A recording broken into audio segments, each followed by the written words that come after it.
O acompanhamento psicológico, ele é fruto de uma evolução desde os primórdios da cirurgia bariátrica feitos aqui no Brasil e no mundo, né, que se vem construindo o que a gente chama de protocolos de acompanhamento e atendimento e avaliação de pacientes para a cirurgia bariátrica.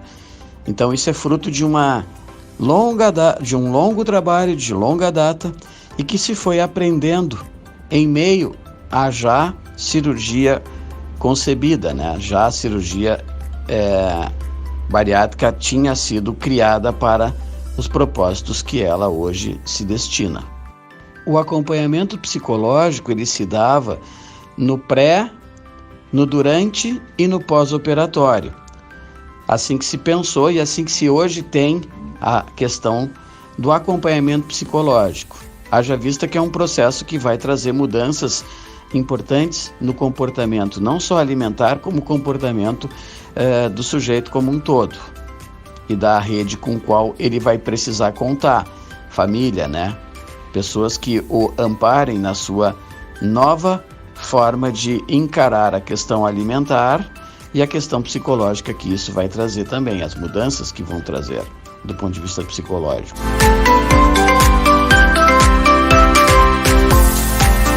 Colocaria assim como o principal desafio é tu poder amparar uma pessoa que traz uma ideia não tão real do processo que ela está se envolvendo, digo o paciente, né?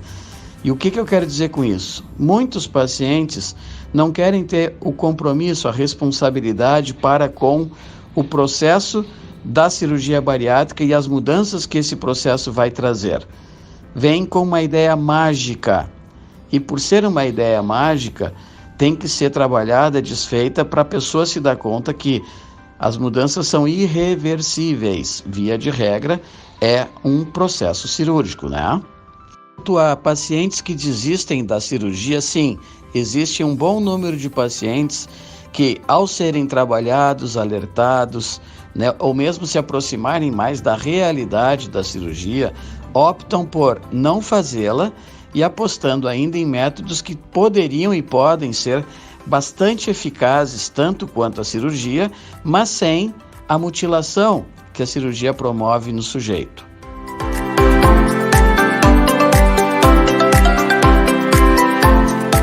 Tenho uma formação de 32 anos, né? Sou formado desde 91 e há 30 anos eu milito na área dos transtornos alimentares. Sou coordenador do ambulatório de transtornos alimentares da Fundação Universitária Mário Martins. E a minha experiência com a cirurgia bariátrica tem alguns momentos desses anos onde a gente, ao receber pacientes, desde os primórdios dela aqui em Porto Alegre, como atualmente, e a gente então é chamado para avaliar, acompanhar pacientes que ou já fizeram ou estão em vias de fazer a cirurgia bariátrica. Então a minha experiência vem desse tempo. Eu fiz um curso específico para isso, mas como eu te disse, eu tenho muitos anos de estudos à frente da área dos transtornos alimentares. E lembrando que a obesidade não é um transtorno alimentar, mas ela, como toda patologia orgânica, clínica, ela traz comportamentos e traz, vamos dizer assim, situações que desembocam no comportamento das pessoas que requerem acompanhamento psicológico.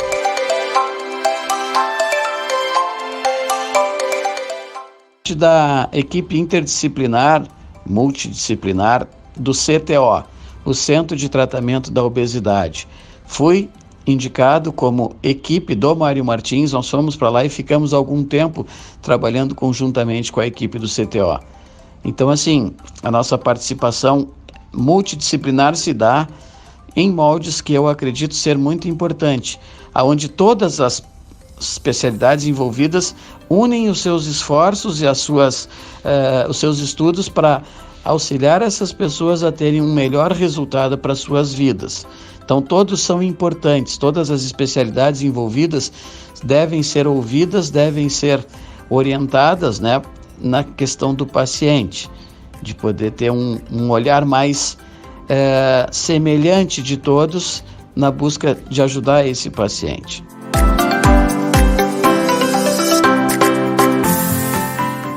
A incidência hoje ela é semelhante às questões da população. Digamos assim, não tem maior procura por A ou B.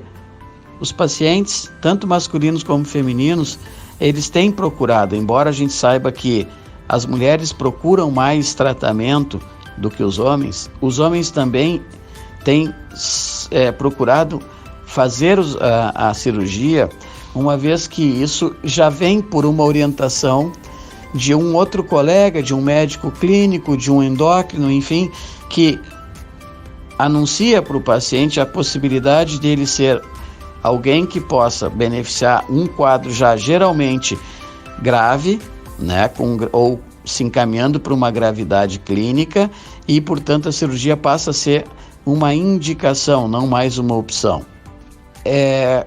Claro que sim, as idades têm muita importância, porque quanto mais nova é uma pessoa, menos indicado está a cirurgia como opção número 1. A gente deve buscar orientar as pessoas a não fazerem pura e simplesmente cirurgia, e sim tentarem caminhos menos, vamos dizer assim, definitivos antes. Mas claro que o que leva-se em conta é o quadro clínico desses pacientes e as perspectivas que esse quadro pode vir a gerar num curto, médio e longo espaço de tempo. Ainda pensando na questão da idade, vamos pensar assim, uma pessoa jovem que já tenha feito a redução, ela tem um tempo maior ainda para poder recair ou voltar a ter o seu comportamento. Então se aposta muito numa melhora do seu quadro psicológico, do seu quadro físico, da sua reeducação alimentar, antes de propor a cirurgia. Já uma pessoa com mais idade, de meia idade para frente, onde as perspectivas de uma vida longa envolvida com um quadro de obesidade grave, mórbida, e que traz alterações e sofrimento, essa pessoa ela tem mais probabilidade de ir para a cirurgia, porque a perspectiva de tempo para ela também é diminuída na medida que o tempo avança. Então esse é o nosso cenário, né, que a gente tem que levar em conta.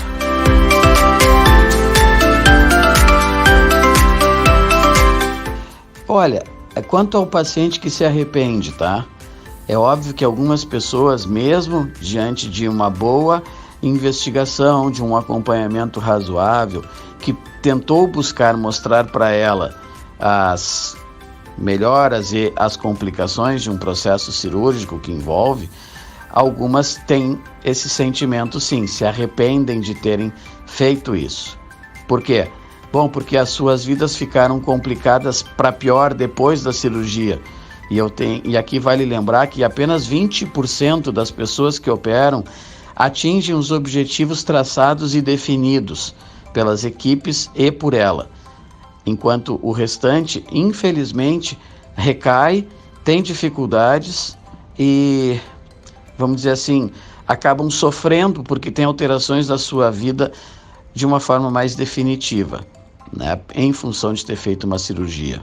Desafios nós temos vários, mas se pensarmos no desafio maior no pós-operatório, é dar amparo psicológico, né, dar condições para esse paciente que agora, operado que está, possa valorizar essa cirurgia, esse processo e, de fato, buscar responder a essa demanda que não mais a demanda anterior, aquela que levou a um aumento de peso exagerado e que, portanto, ele está se despedindo ou abrindo mão dela.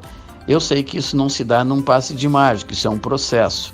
Então, como processo, nosso maior desafio é ajudar essa pessoa a descobrir essa nova identidade que vem a partir de uma mudança corporal significativa naqueles que precisam perder peso e perdem muito peso, muitas vezes ficando pela metade do peso e metade do corpo e metade da imagem que se tinha anteriormente. Então, nosso desafio é ajudar essas pessoas a ter equilíbrio diante de tantas modificações que a cirurgia traz. E vai aqui minha opinião assim, eu sou favorável à cirurgia bariátrica desde que esteja bem indicada com pessoas que tenham sido bem orientadas, trabalhadas para essa mudança que vai ser definitiva e significativa na vida delas. mas que pode ainda assim trazer grandes dificuldades se a pessoa não conseguiu se reeducar, mudar a sua questão principal, que não é o tamanho do estômago, mas sim a forma como vivencia, sente e lida com as suas emoções e o comer e o alimentar-se.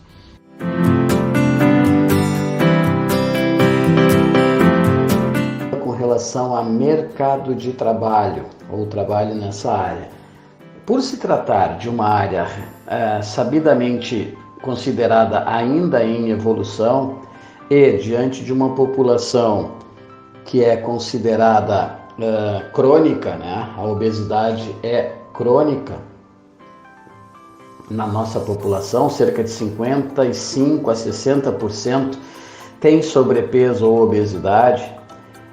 Então eu diria assim, o mercado ele é promissor, ele é bom no sentido de sempre vai ter o que a gente poder oferecer de ajuda, de trabalho para essa população.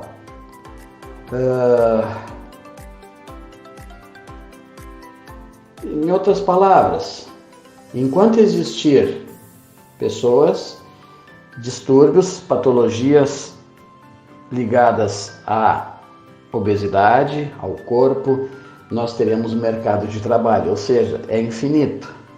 Claro que a técnica vai evoluindo, vai modificando, os tratamentos também vão sofrendo transformações, mas eu acho que tem trabalho por muito tempo para muita gente e de uma forma permanente.